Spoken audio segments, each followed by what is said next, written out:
Okay, there are a couple of other people that I want to thank, and then one other speaker I want to get up here to get his perspective, because if I don't, I'll get kicked out of the Moravito family reunion. I would like to thank the people from Cabot. They've been instrumental in helping us. We're looking forward to continuing to develop that relationship. And initially, it was really tough to get in here because they felt like this was their turf. So we had to prove to them that we had our act together, or they weren't going to have anything to do with us. So we're still doing that. I don't believe we're going to let them down, but it's been good to work with them, and I wanted to give them a shout out and thank the folks from Cabot. I also want to thank the folks from Williams. They've been instrumental, and I'm really surprised that they were willing to work with us because they have a history with Mike German and they know him. So it's been a very good relationship, and without their pipe, without their willingness to interconnect to us, none of this would happen. So we've got the supply from the folks at Cabot, which without supply, there's no reason to have pipe in the ground. And we've got pipe in the ground from the guys from Williams, and we're going to do the rest. So I want to thank those two institutions. They've been tremendous in helping us. And one other folk I've got to mention, Joe, is Tony Ventello. He had the patience of a saint when we were trying to figure out how to do things down in Pennsylvania. He worked with us. Tony, it's been a pleasure to get to know you in your office. Your people are first rate, and we look forward to working with you going forward. So without any further ado, the man that we all want to hear from is Joe Moravito, and we'd like to hear his family's perspective on things and his business perspective on things. He's an important member of both the board of Corning Natural Gas and Leatherstocking Gas Company. So.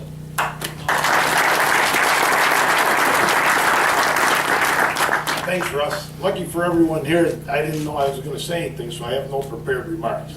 But I want to say one thing. Being a New York company, it is refreshing to come to Pennsylvania. And the cooperation that's been extended us, and, you know, my wife could tell every day what my schedule was. If I was having meetings in Pennsylvania or New York, she could tell.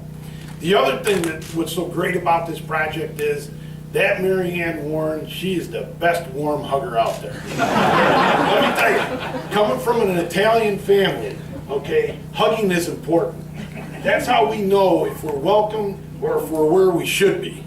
My Aunt Carmen used to be the #1 hugger, but Mary Ann has given her a run for her money. Now, how did we get here? I just want to give you a brief background. We come from just across the border in New York State. And our vision was this. We're third generation oilmen, okay? Today my grandfather is turning over in his grave. He's probably wondering what the heck are those guys doing, okay? But it's our vision that we see. We come from originally Delaware County. But what happened to Delaware County, you know, we had a natural resource, not gas, but water, okay? And we watched that water be shipped to New York City. And we've seen what it's done to our home county economically.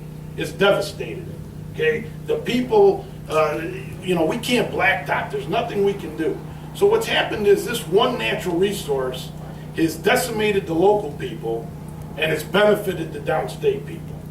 So we had a vision when we saw what was going on in Pennsylvania, and that vision was, you know what? The same thing could happen in Pennsylvania, okay? So we saw this as an opportunity. Not that we're smart, but we just studied history, okay? And why won't the same thing happen in Pennsylvania that happened in New York? It's not going to happen because Leatherstocking became a reality because of Mike German and Russ Miller, okay? We used to compete against Mike all the time. Being in the natural gas business, he was always trying to steal our customers, okay? And he said successfully. He had a slight advantage. Okay? You know, so, you know, I knew Mike's presentation, he knew mine.